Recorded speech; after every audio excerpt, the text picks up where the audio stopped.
What up? Good morning. Welcome to another edition of the Brothers of Legacy. I am the host, A.D. Walker. I appreciate you guys rocking and hanging with us. Hey, Lisa, thank you for sharing always, and all my people coming through as we continue this conversation about Black leadership. Today we're talking about creating the blueprint for Black leadership. We're going to have an amazing conversation. It won't just be my voice all the time, so don't worry. Don't be alarmed. Don't leave. Good morning, Miss Kathy. Appreciate you guys for being here. So yeah, like I said, we kind of laid the foundation yesterday. If you missed that conversation, make sure you go back and listen to it, preferably either on YouTube or the podcast. Little plug there. All right. And happy Wednesday. And it's the first of the month. And as always, it's the first of the month. Yeah, you know, everybody's thinking that song. Get out, get out. All right. So without further ado, I'm going to hold you guys. I got my folks hanging in the wing. Hey, good morning, Miss Yvonne. Appreciate you for rocking with us. Thank you guys for being here. Like I said, make sure you share. Sharing is caring. If you want to text LWN to 84576. Text LWN to 84576. You can share that text out and have them join this our community, our text community, and they'll never miss a broadcast of anything going on with the Legacy Walker Network. All right, so let's get this together and kick it off. And we'll be right back after this. So this is your time to share. Sharing is caring. Sharing is caring. So take them links, go to Facebook, share it out, tag everybody, let everybody know that the brothers are in the building.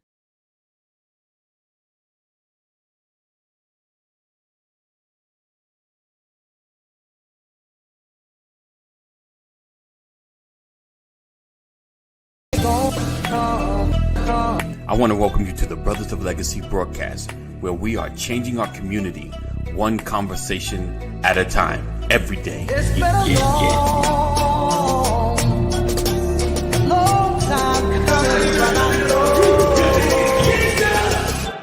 We are creating a new legacy.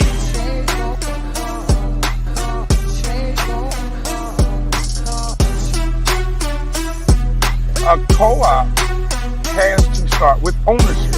Right. We have a mindset of either I want to make a lot of money or survival. Make a bunch of money or I got to figure out how to survive. When you have a real bond, when everyone has, we come in with real expectations. Mm-hmm. It's because this is this is covenant. The whole point is this: that we as a people, with our money and time, aren't often. I'm making this general, making this general as possible.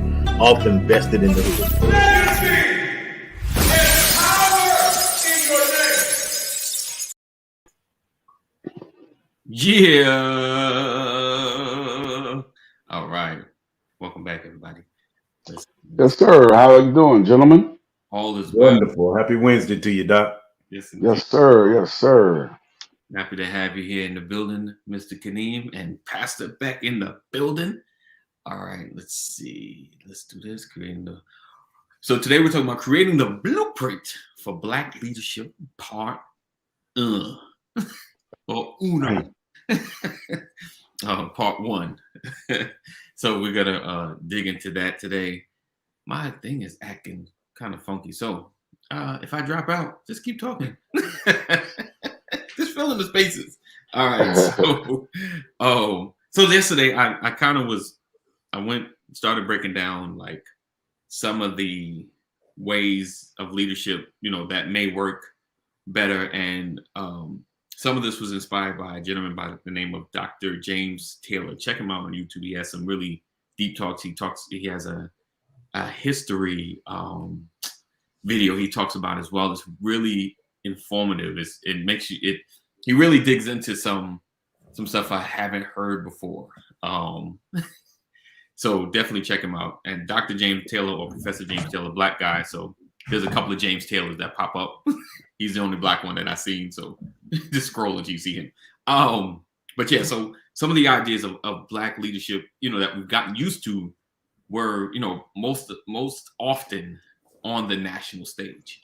And, the Martin Luther Kings, the Malcolm X's, the Al Sharptons, the Jesse Jacksons, and the plethora of names that we know and we've heard of that may not have gotten that high of spotlight, but they have been a notable Black leader, you know, in the national space. Good morning, Richard. Good morning. But today, like yesterday, I kind of was breaking down, you know, having local leadership, and how can we? Oh yeah, now I know. Boom, good job. Because I didn't write it down. But I ended with, and this we can, of course, like all conversation, we're going to take it other places. But should someone that has like local leadership, right? So I'm rallying you guys around, let's just say, the Henry County area to do something, and we're attacking an issue. Should the local leader then turn around and get into politics?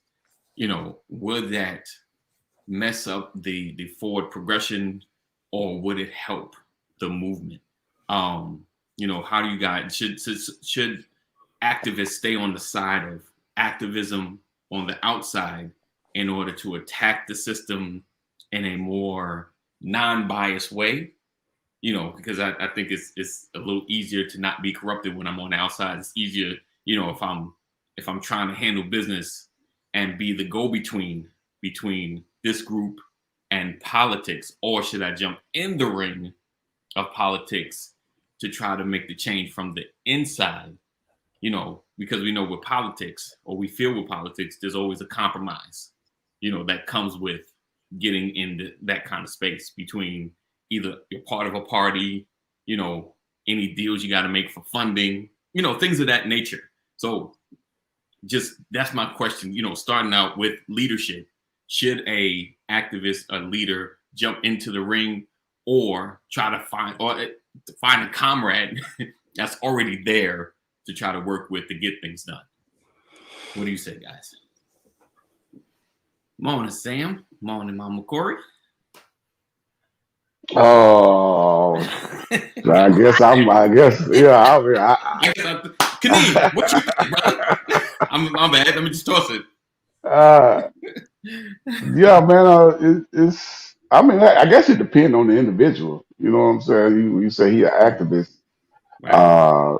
and so him being an activist Right. for any specific cause makes him biased because he's an activist for a specific group. You Right. feel me? So Right. Indeed. as far as getting into politics, Yeah. I it really do depend on the individual because if you have the right person, I think you have to get into politics. I mean, Okay. it's just It's like you an can only inevitable do thing. so much unless you just your mission and your purpose is to keep it local. Okay. I mean, how much change you trying to make? I don't. Right. I mean, that's just my opinion. Okay. I got you. What do you say, Pastor? I agree wholeheartedly with Curvey.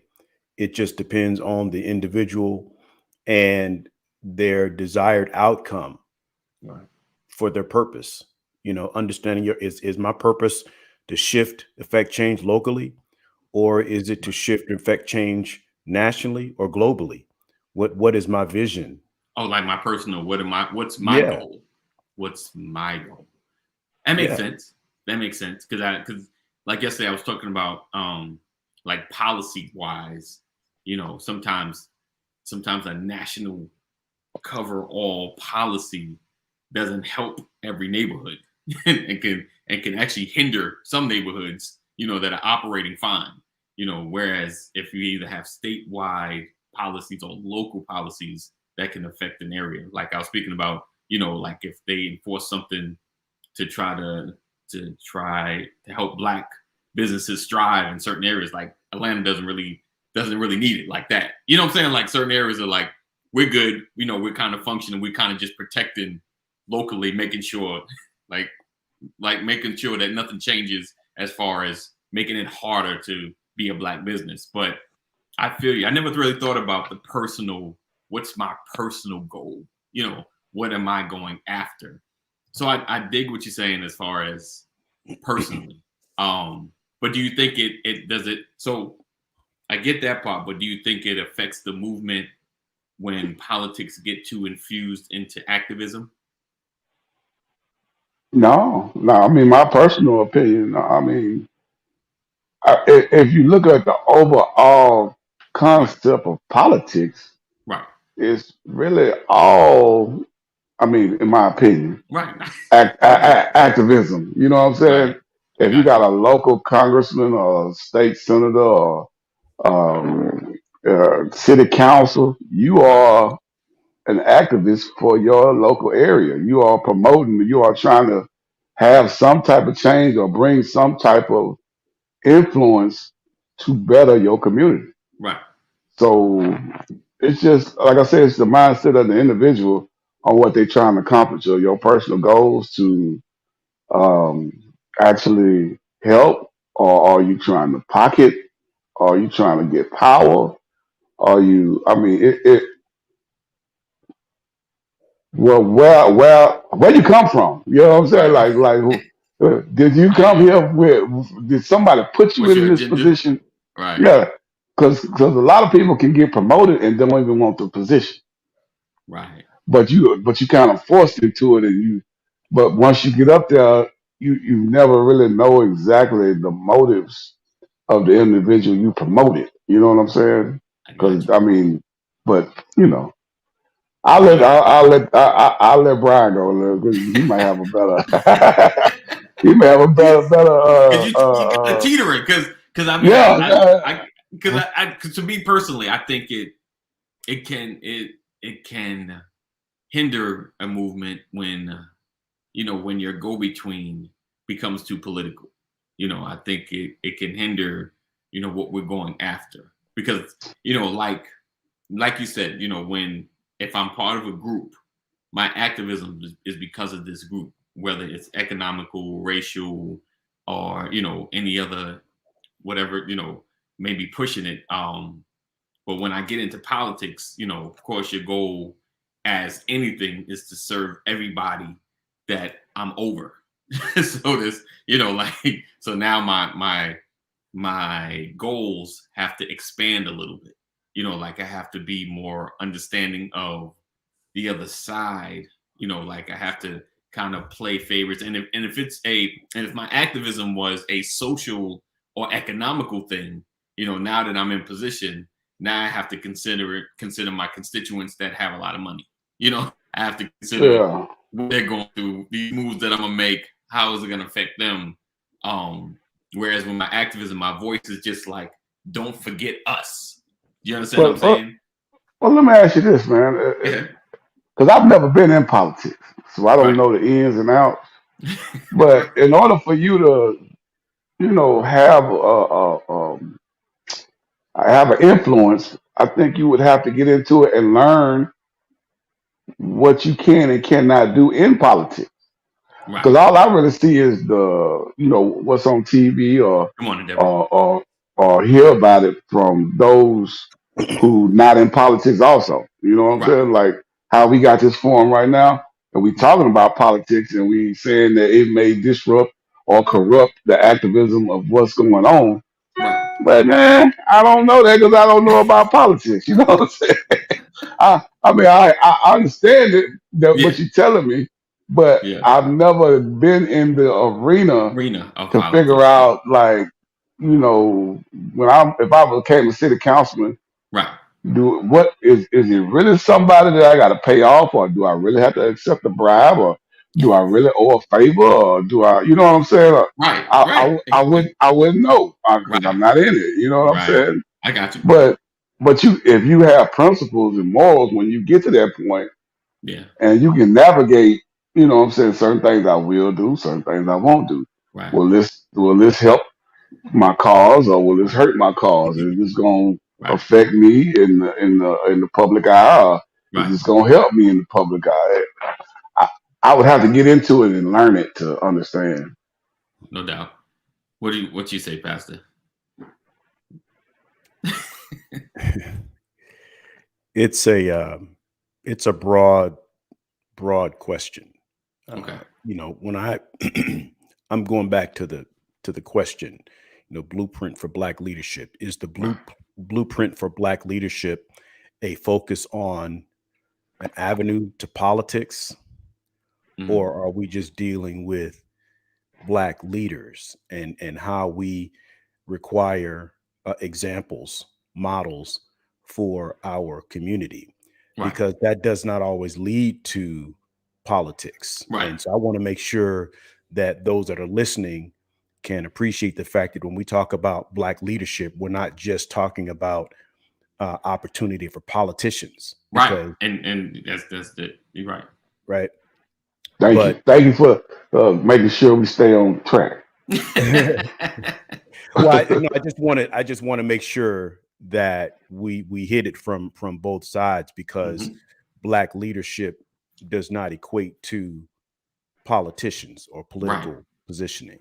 Right. Right. I mean, I kind of jumped in at the like an in kind of question just to kind of get the ball rolling a little bit, just to kind of thought process. But I hear what you're saying. Right. So a couple of things, to Kaneem's point, you have to be an activist in order to even pursue politics. Right. I would challenge Kaneem. Have you ever voted? Oh yeah, I vote every time. Then you in politics. Right. Oh yeah, okay. Right. Okay. Because you don't have to be a city council member to be a politician. I mean, I'm like, I'm only saying that because you have a voice, right? You have influence, and that's what it's all about. And to your earlier question, AD, it's all about what range of influence are you really trying to achieve? Right. Yeah. It goes back to the earlier question. What's your ultimate goal? Is it local impact, regional impact, national impact, global impact? Even for an activist, do Black Lives Matter care about the far right movement? Right. True. Do I even consider the impact of what I'm pushing to my counterparts? Does it matter to me? Right. Do I take that into consideration, or am I saying no, it's all about Black power and that's it? Right. And then the question is, okay, does that make me look any different than my counterparts, my adversaries? True. Right. Yeah. So when I think of it, I'm saying, I say I'm a leader and I happen to be Black. Right. Right. I want to be an example for my family. I want to be an example as a Black man for Black people, but my example is not limited to the Black community, because I'm just trying to be an example, period. I happen to be a Black man. Yeah. Right. Definitely. And I am pro-Black, but I'm not anti anything else. I got right. you. I'm anti-hatred, anti-bigotry. Right. I think that's what's critical. I think that, what we're fighting for, what we're looking for is a level playing field. Right. Right. It's a chase for hope. Right. A man with no hope is a dead man walking. Right. And so what we're trying to, in terms of Black leadership, what we want to present is a world, a future that includes opportunity for our children. Right. And what we're dealing with is, it seems like the scope is very limited in terms of opportunity for our children. That hope seems to be absent. So we have to fight for that. Right. That's why we have to have effective leadership in our communities, someone to fight for us. And whatever method you want to use to do that, being an activist, I mean, whatever you're doing makes you an activist. Right. The problem is we get caught up in the media's definition of our roles. Right. Right. Even just that is the problem. Attacking the local issues or your town issues just to get it, even if it's just to getting more funding into your neighborhood because of infrastructure. I mean, think about this. Go ahead. Everybody know Ron Artest, the basketball player, former NBA basketball player. Yes. Yep. What did he change his name to back in the day, some years back? He changed his Meta name World from Ron Peace Artest to Meta World Peace, and the media said he had lost his mind. Right. Right. Right. Now you have a gentleman, Enes Kanter, who plays in the NBA, who has been trolling LeBron James because LeBron James wears Nikes, sponsored by Nikes, and he talks about the sweatshops overseas and child labor and all that kind of stuff. Right. And he says LeBron James is not a good example. LeBron James should be speaking to the freedoms that are required overseas somewhere instead of what he's talking about in his quote unquote anti-American stance. Enes Kanter just became a U.S. citizen in the last 72 hours. He's from Turkey. Right. Okay. He changed his name to Enes Freedom. Wow. Interesting. And no one's criticizing him. Ron Artest changed his name to Meta World Peace. He wants world peace. Enes Kanter wants freedom. He changed his name to Freedom. And who was the first person that interviewed him? Tucker Carlson. Yeah. Interesting. Interesting. I didn't know that. Right? So my point is that anytime Black leaders rise, right, the goal of the system is to discredit them. Right. So when you talk about your level of influence, you have to consider the battle. Are you willing? Are you in this for the long term? Are you prepared? Have you counted up the cost? Right. To fight for a cause. Right. Right. And most people don't. Kaneem just asked, am I going to have to make deals, backroom deals? Right. Am I going to have to, right. Am I going to have to mess with my integrity, challenge my integrity, my moral character, right? My moral compass? Is that going to be a compromise for me to achieve this goal? Right. And when you start asking questions like that, those are the things that disqualify you from politics. Right. Well, I mean, yeah, if you ask those because questions, it's a nasty game. Yeah. I mean, it's all about leverage. And I would say, and it's funny, I was thinking about the leverage thing, even in activism, because once you start causing waves, like if once Tucker Carlson starts talking about me, I'm like, oh, I'm causing waves. Like I'm affecting something because he's talking about me. Once those things begin to happen, even those that have power or money or kind of influence may come to you like, so what's your end goal? Like what are you looking for? To try to persuade you, to try to say, racism has ended. Like we won the fight, guys. Like what is, and like you spoke about, what's your end goal as far as, your motives. But I think though we count the cost, like those moments someone may not think about, like the moment where big industry or well-known names come knocking at your door, like, oh man, what are you doing here? Like, let me offer you something, like, let me show you a road that can change your life, start throwing names out there. Remember this person, that person, this, where they at now, like, so I think the counting of course is like the damage part, but also, what influence, once your influence becomes an impact, are you ready for the next level of dealing with, can you stay the course when millions are being thrown your way? Because if you're living a certain lifestyle, someone come with a check, and you got your wife sitting there and they slide the check and you start looking like that'll change everything, like, but of course it's the proverbial selling out. You're like, but we be selling out, but we be good, things of that nature. When I first moved to Georgia, and I got hired at my current job, and my wife was working for AT&T. Okay. We were going along really well, and all of a sudden this letter showed up in the mail. Airmail. The letter with the red and blue stripes. Yeah. And it didn't have a return address. The letter went like this: your life accomplishments so far have captured our attention. You're on the road to tremendous success. I'm paraphrasing. Right. We can help you gain a level of success that you never expected. How would you like to rub elbows with the top 1% of the country? Right. If you become a part of this organization, our guarantee is that you will be included in the top 1%. Right. The who's who. Right. You will see money that you've never seen before. Right. Your children's children will be taken care of. I'm paraphrasing. Right. Right. I get it. All we need you to do is respond to this letter. Right. And the next letter will be an invitation Wow.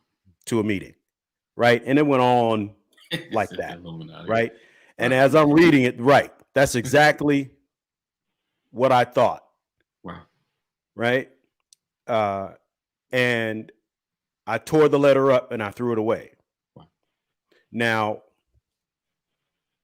oftentimes I ask myself, just out of curiosity, I wonder what would have happened if I actually responded. Right.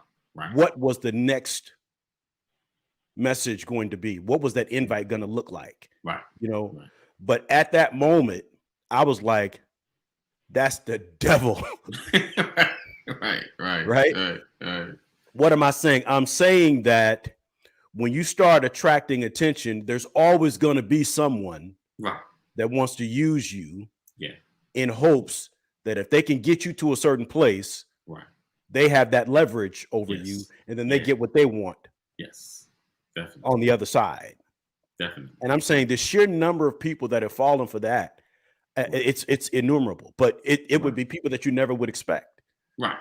Right. Because it's just little reach outs, extensions like that. Right. And it's like, don't tell anyone that you received this message. Right. That's the first start. The secret. Right. Part of it. Right. That and I'm like, you would never, but I'm like, that actually happened. That letter showed up at my house. Right. It's crazy. Right. And I'm saying that to say this. What do you think the goal is for Candace Owens? Yeah, president. Right? Because she's a black leader. Right. You understand? She's a leader, indeed. Right. Who came from nowhere. Right. In essence, you're right. But is rubbing elbows. Right. With the top 1% of America. Yeah. Right? Who just said, and I quote, black people are the most murderous people in America. Right. You understand what I'm saying? Uh-huh. Like someone is controlling that narrative because what you're saying just makes no sense. Right. Statistically, it doesn't make sense. Right. Right. So when it comes to black leaders, the question really is, are you a real leader that happens to be black? We got to look at what leadership is, not put a color on it. When you're living life as an example, I want to live life as a human example of goodness and kindness because I know who the Lord is. I want to be a man of principle. I don't want to be a man of black principle. I'm with you on that. Right? Mm-hmm. So when we start, so one of the first things I thought about when I saw this, I'm like, okay, well, what is a black leader? Mm-hmm. Right? Mm-hmm. Am I a leader who happens to be black, or am I a leader that's dedicated to the black movement? Right. I mean, I hear what you're saying. But do you feel like anyone, I mean, I get the setting of creating a space of equality, right? That's the goal, or that's what some desire, equality, right?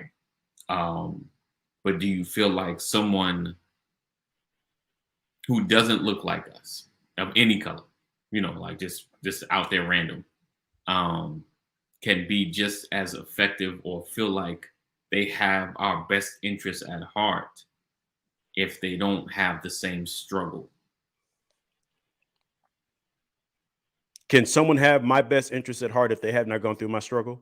Yes, He they didn't- can. Okay. Yes. Yes, no doubt. I know I've been through it. I've had a whole lot of folks who ain't been through my shoes or have my skin color. I mean, take my hand and lead me out some real dark spaces. So Yeah. I would definitely say and they led me because I didn't know which direction I was supposed to go. A white man took me under his wing that really launched my career. He saw this young black boy and saw that I had some sense. And he took time Yeah, with me. And he yeah. taught me about investing. He taught me about 401ks. He taught me about, my credit. He taught me about a lot of things that I hadn't, that a father should have taught me. Right. And put me on a path for success. Took me out of a shipping and receiving room and put me in a room and taught me technology. Right. And then when I left, when I moved to California out of Illinois, he helped me find a job that was waiting for me in California. Then flew to California to meet my mother and meet my family.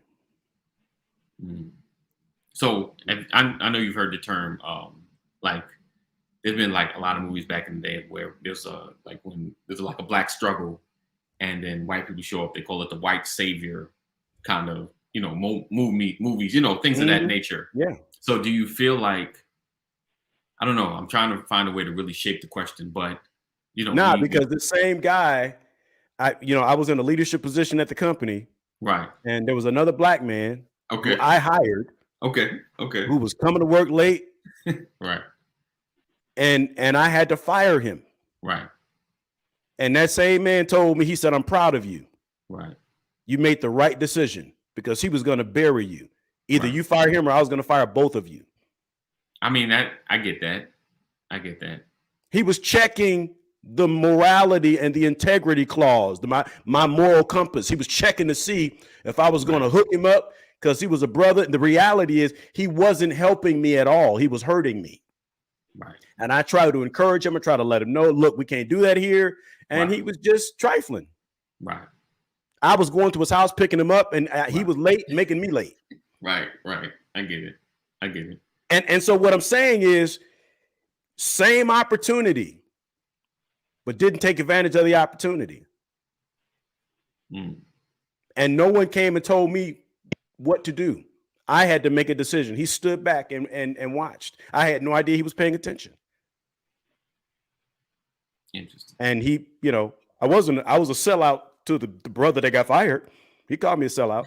Well, of course. I mean, that's the word that's used a lot Yeah. when you don't do what folks want you to do.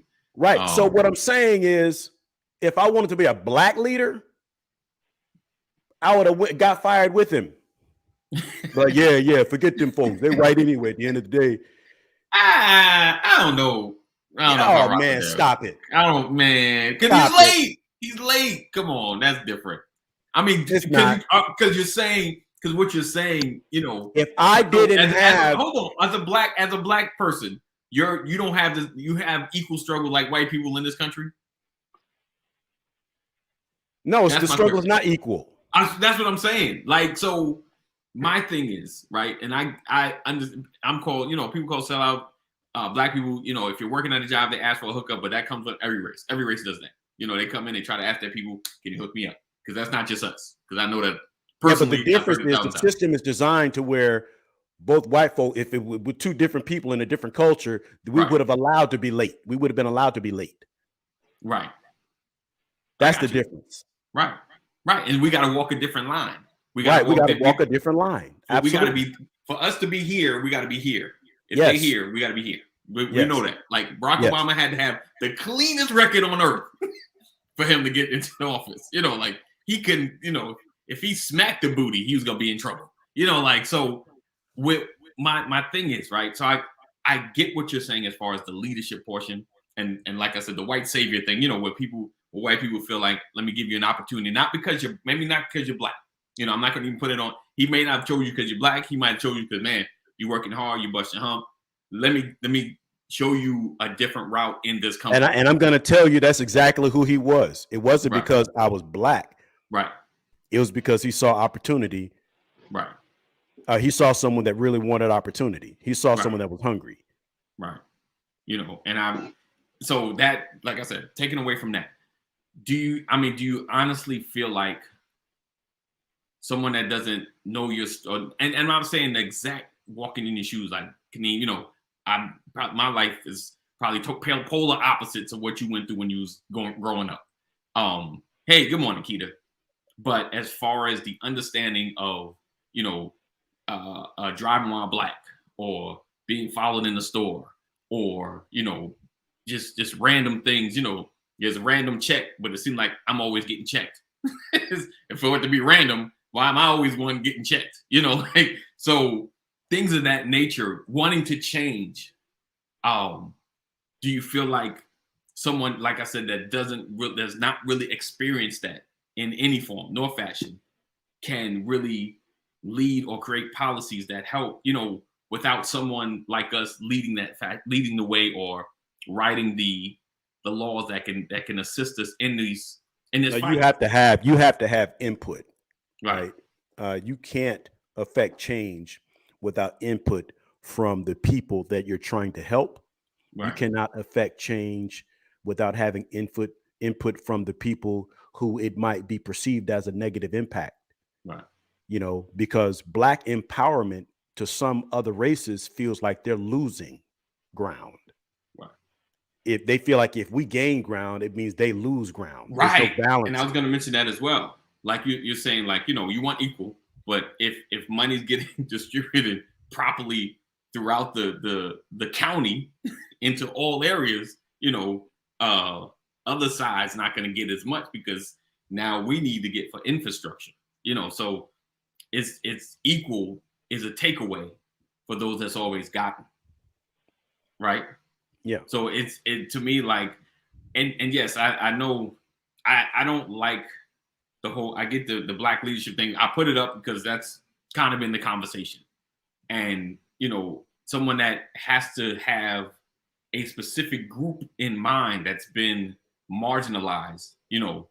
And I think we made some progress. I feel like we made some progress. Some folks, I feel like we have, you know, because I can look white people in the eye now. You know, like, I don't have to walk on the other side of the street.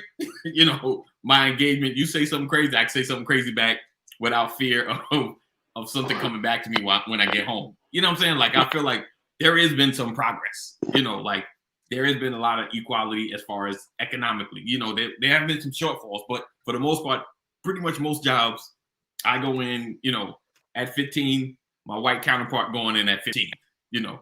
So there are a lot of progress. That's how I feel. But at the same time, like, there's still more to change as far as police reform, how that's being shaped. I would say criminal reform. I hate saying that because I feel like it's all black people that are in jail. You know, like, criminal reform, gotta change it, help us out, you know. But there are certain things that there's some disparities in the system that need to shift. And so I feel like for that to happen, go ahead, speak up. Let me ask you this: Jump in there, brother. when you speak about the criminal justice system, Right. do you think that poverty and social status and your household income takes a part in if you are exposed to crime? Does it take Say part that of again? me? Your income, your household income, Right. and if you are at a poverty level, Right. do you think that has more do you have more exposure to crime than if you were in a middle class or upper class area? Oh, No. exposure. Yeah. No. You do not think You that think you're more exposed by to crime? living in poverty than you are? Really? Oh yeah, no doubt. No. All right. So the question is whether or not So what you're saying is the crime rate being higher in a poverty-stricken environment versus in a high-end neighborhood is what you're saying. Are you exposed to more crime because you are poor than if you are middle class or upper class? Do you think you have Oh, more exposure to crime yeah, yeah. if you are poor? Yes. That's Yeah, that's the because question. you're less policed. Mm. I would disagree with Mm. that too. I Interesting. think it's Nah. The more truth police. is, you go I over think here it's to the hood. You go to the hood where there's one way in and one way out, right? Where it's not mhm. being consistently patrolled. More crime takes place there because this response time is going to be looser there than it would be in a high-end neighborhood. I mean that you probably have seen that.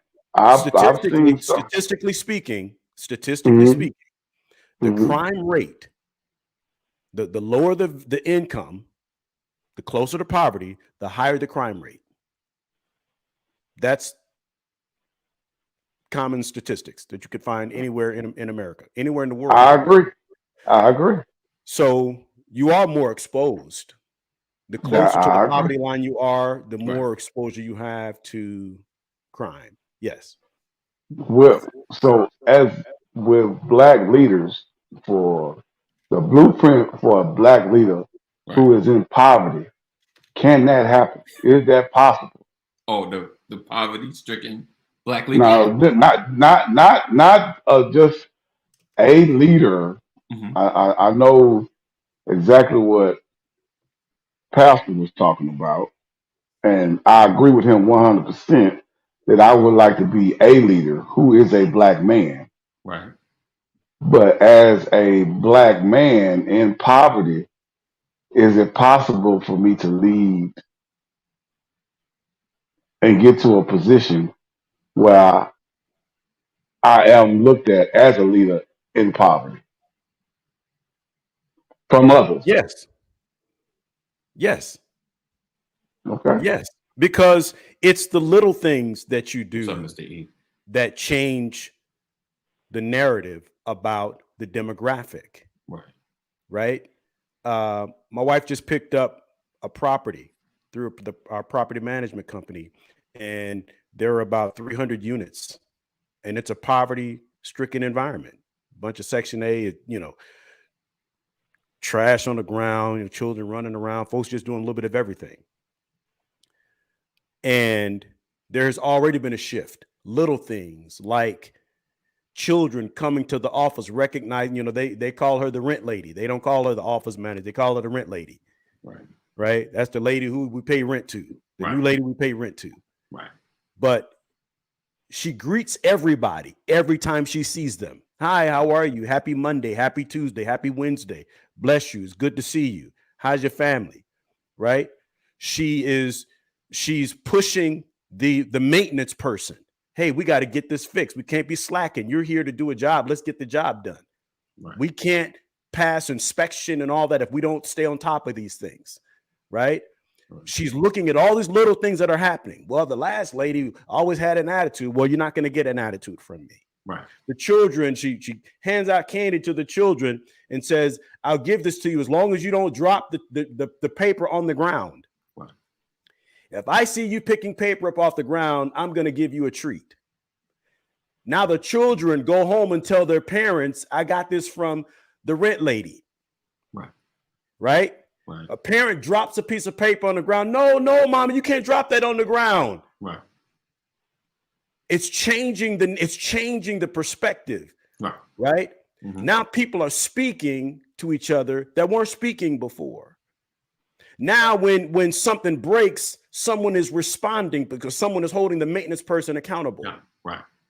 Right. Now the walkways are being swept out because people are actually having to do their job. Right. Because what happened is the people that were managing the place acted just like what you would perceive to be the residents. They didn't care. Right. So there's a sense of pride growing, Right. and it's changing slowly, Right. but it's changing the community. That's leadership. I agree. And your wife is giving them leadership from a position that is outside of poverty. She's bringing her standard of living to the Right. poverty stricken to Right. give them an opportunity to Poverty see mindset. better.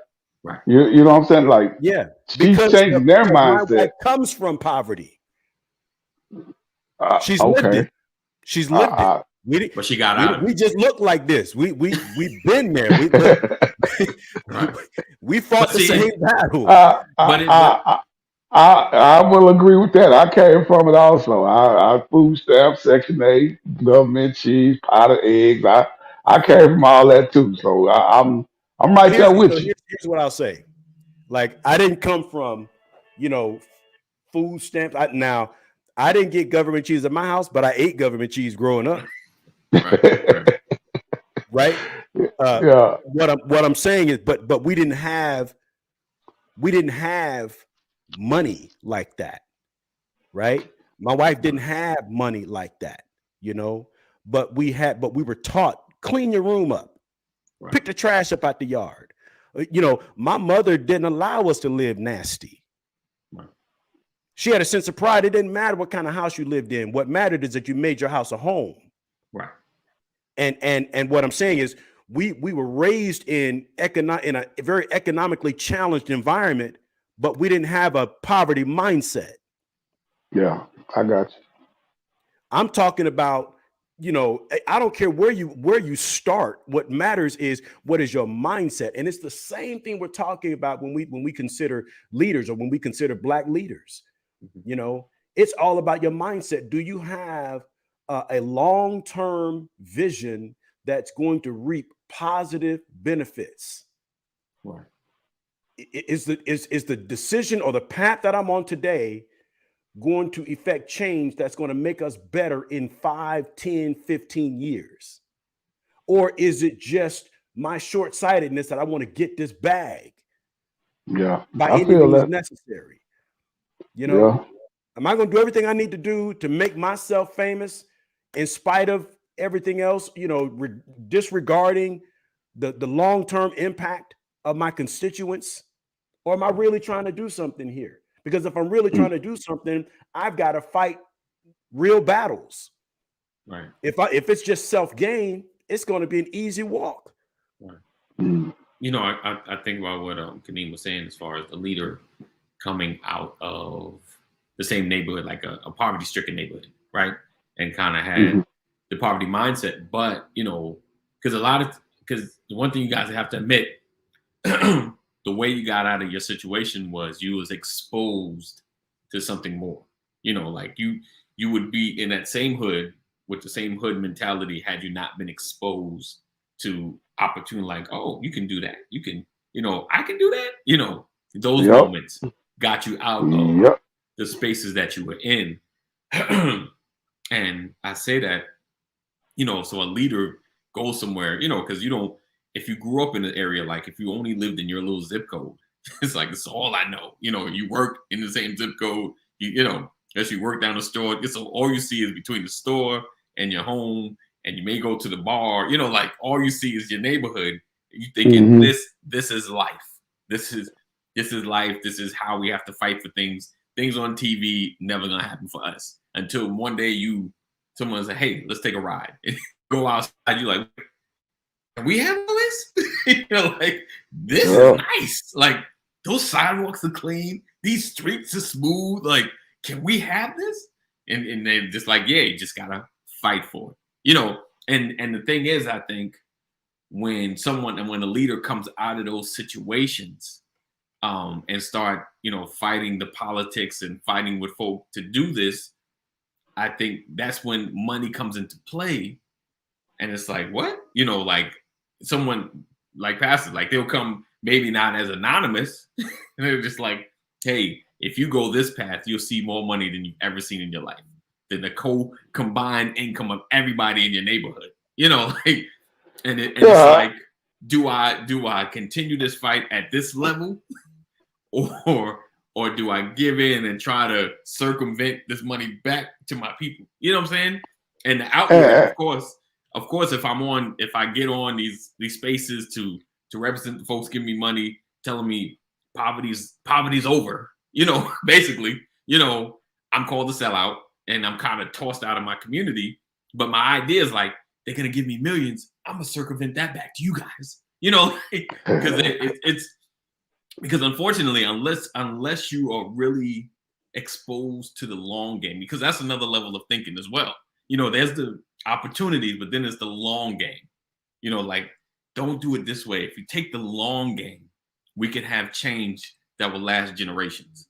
In my mind, if I take this short game, I get this $2 million, I can start fixing stuff. I can do it myself. You know what I'm saying? Like, I think it is a mindset shift, but I believe that someone has to be invested into knowing some of the barriers to really lead a people, to make things happen. And I get that anyone can lead folks, but I think to truly connect and understand the long-term struggle, they have to be invested in, if that makes sense. Yeah, No? well, yeah. It does, but I think that as an individual who has morals and you just care about people, you know what I'm saying? You should be invested, Right. whether you black, white, Asian, Hispanic. I think that it should be one common goal to raise all people. But but today's topic was the blueprint of Black black leadership. leadership. And I mentioned black leadership purposely because, So and the reason I asked about the poverty and can leadership come from a poverty area is because most of our leaders that we know in history came from poverty. right. It Except wasn't a lot of. Martin was good. I think Martin Luther King was good. I think he was straight. He came from a two-parent household. I mean, in Yeah, a he middle-class black neighborhood, Yeah, but he was straight. there still was limits on what his family Right. could do. But That was so, yeah, I mean, they had love, and as far as what I've read and what I've heard since I've been in Georgia, I would agree with you that he wasn't a he sharecropper. He was, right. you know what I'm saying? Right. Like he was born in the city. It's a lot different when you in the country areas and stuff Right. like that.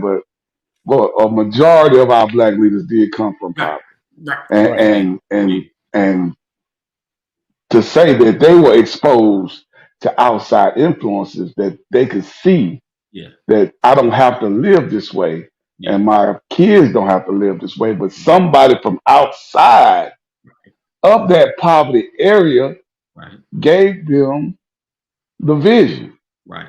Mm-hmm. But That's all. It wasn't just, hey, I'm around here shucking corn and picking okra and just, there's more out you know there. what I'm saying? But Right. they were exposed to somebody outside of poverty that gave them the vision to say, hey, there is a better way. There are other aspirations I can have besides doing what my mama did or doing what my grandma did and just keeping that cycle going. Right. Right. But so let me ask this, right? So how many of those that don't look like us, oh Lord, how many of those that don't look like us are with the mindset of being able to share in the wealth of equality? I think it's getting better, man. Since the pandemic hit and they had the Black Lives Matter movement, it was a lot of other folks that don't look like us Well, they've been out seeing there that. for a It while. was. Well, I'm just saying, as far as me seeing them Right. in a public eye on every screen, every corner. You know what I'm saying? Like it was some real individuals who were out there putting their life on the line to see that this is just injustice. Right. You know what I'm saying? And you didn't see that as prevalent in our parents' day. You know what I'm saying? Don't get me wrong. I'm not saying they wasn't out there, Yeah. but when they at the front of the line and you got a lot of black folks who behind them, like, okay, and these are people with money now. I mean, it's not just the average college student that's just like, this is the hot thing to do. There was some people with influence and money that just saw that it was like this is not right. Right. Now where they at now, I can't say. Right. And my thing is like, those, and honestly, this question goes into our community as well. Are those willing to like sacrifice their comfortability for the case of equality? And I'm not talking about, pastor sharing his money with everybody, like giving out more money to folks. I'm not saying that, but equaling a playing ground where, opportunities shift because we're trying to set a space for equality. You understand what I'm saying? Like even, those that have always kind of gotten because of a level of privilege, now like, okay, let's make it open for everybody. Or those even those that wear the Black Lives Matter shirts, what is your end? Like how far are you willing to go to get this level of equality that all lives matter, like Black lives included. You know what I'm saying? Like that's what I really want to dig into, because it's sometimes it don't seem like that. You know what I'm saying? Like there's a limit, like, oh, and then I always try to remember the acronym, but George Carlin says, this is great. We need to change this. This is what we need, but not in my backyard. Like, yes, we need homeless shelters, but not in my backyard. Yes, we need areas, not detention centers. We need reparation centers, reform centers, but not in my backyard. Like what is the willingness to see this all the way through, on all sides? And that's why I mentioned Black leadership, because if a significant number of us are affected by certain things, like it's more like almost a duty, or we invested in this thing to really make the change that needs to happen. Yeah, I mean, take a level of commitment, man. I mean, if you got to have some individuals who are truly committed, but it's not just. I'm getting wrong. I think Black people can help Black people, but you're gonna need some other influence besides Black people to really make serious change. I think. Yeah, but I mean, who's not doing that? Like I want to affect change, and I'm doing everything I can to do that. I believe it starts at home. It starts in my community. It starts in my church, with everybody that I come in contact with. Yeah, I have no desire to run for politics. I have a desire to affect change wherever I go. That's how I consider well, myself to be a world changer. that is true. I mean, You yeah, don't. I mean, You can so definitely change what you all touch. I'm right. That's what I'm saying. Like I want to have an impact on the people that I have contact with. Right. And that's the best thing that I can do. But I don't have a desire to go out there and be in DC or be in a House of Representatives, or that's not I don't feel like that's my purpose. Right. But I do believe that I affect change. I believe that I'm connected to people that affect that level of change. Yeah. I mean, I try to leave. I try to leave positive spirits and nuggets of knowledge everywhere I go too. So I think I have some change in folks who I touch also. But as I far think as you're a politician. I have no wishes, no aspirations to run for politics. I just like running my mouth. That's all. Hey, listen. That's the start right there. Listen. Yeah. You want your community to change? Vote Kaneem Curvey. No. See, you gonna try to push me up now. Come on. God bless America and nowhere else. No. I can speak. I can speak for my household and the people I love. That's about all I can That's do. it. He rose from the pit to the parliament. Right. Yeah, that's all I can do. That's all I can do. Oh man. Yeah, Mr. E, that's right. That's the first step to become absolutely, man. Definitely. And go ahead, AD. No, go ahead. No, I was just saying that if everyone had that attitude, who knows where you'll end up. Right. I ended up in a pulpit. Right. You end up where you end up. And I'm saying, like, life is not over for me. I have no idea what the end is going to be. All I know is my latter shall be greater than my past. And that's what Yeah. I'm working towards. I Yes, want to set sir. people to flight. I want to do what the Bible says. I want to be that one that sets 1,000 to flight, sets 10,000 to flight. And I believe that I'm doing that. Over the course of my life, I have encouraged people that are doing great things in their lives. So I shadow that success and I participate in those victories, and that's legacy. That's legacy building for me. This platform, someone is launching a crusade based on something they heard off this platform. This platform has triggered activity. It has changed mindsets. You have no idea of the level of impact that this vision has had to the broader community, right? Yeah. You just don't know. But I'll tell you this: it has had impact. It's had a tremendous amount of impact. So you're a Appreciate you. leader. You happen Yeah. to be Black. Last time I Hey. checked, Richard Fay, his skin does not look like ours. Indeed. But he's faithful. Right? Yeah. So you're crossing lines. Yeah. Right? He's not even in America. Right. So you're global. Right. International. Yeah, definitely. I appreciate you guys being here, rocking with us as we dig into these conversations. As you can see, it's pot or uno. We're just kind of kicking off, and we're kind of digging into I'm continuing with the Black leadership, but it's important, because leadership is important, right? And like I spoke about yesterday, the level of national leadership is a needed thing. All right, appreciate you, Pastor. Have an awesome day, sir.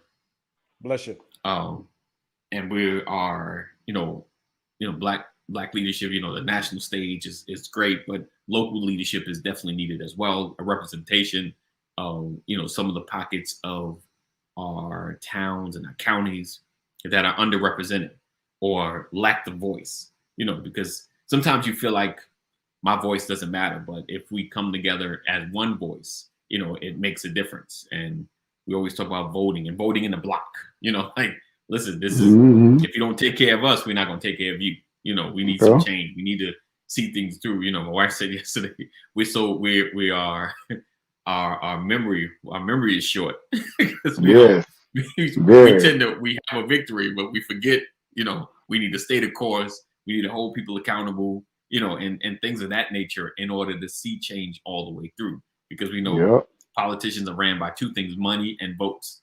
But honestly, the votes is more important, and they do the money because they need to fundraise to get more votes. So understanding your power to vote makes a difference, but you got to vote in blocks. It's having an agenda. We can dig into the agenda thing, what kind of changes you need locally, what kind of things you need statewide or even nationally to make a difference.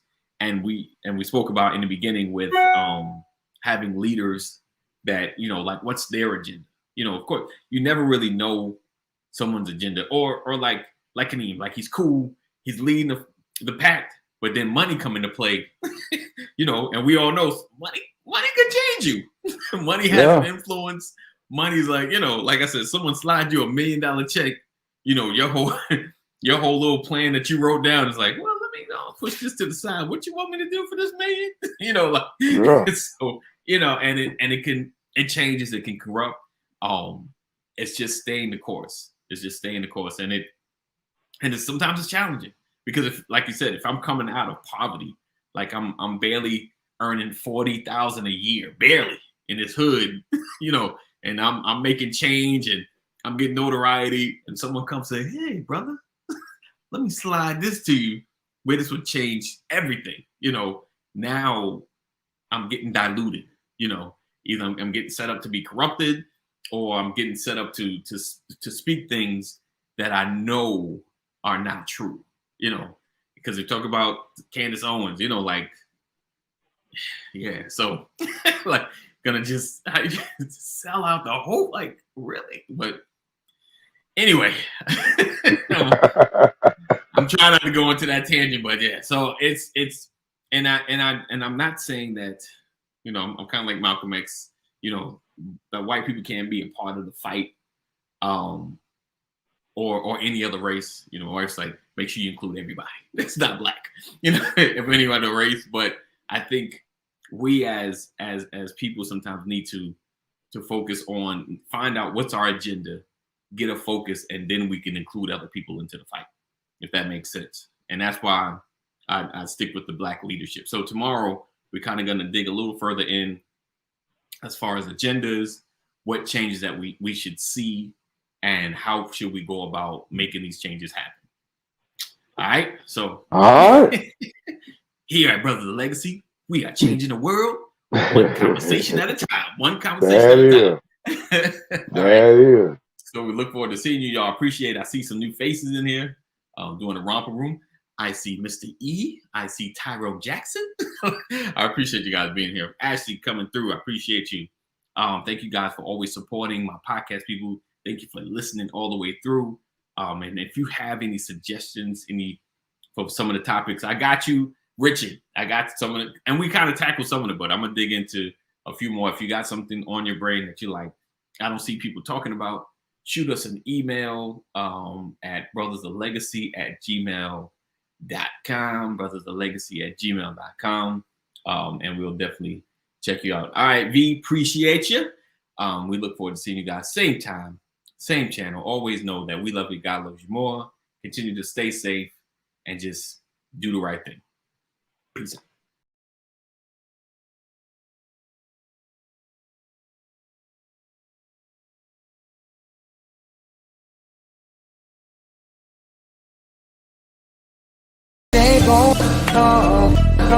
I want to thank you for watching, learning, and growing with us, being a part of the change that is happening every single day. It's been a long, long time coming, but I know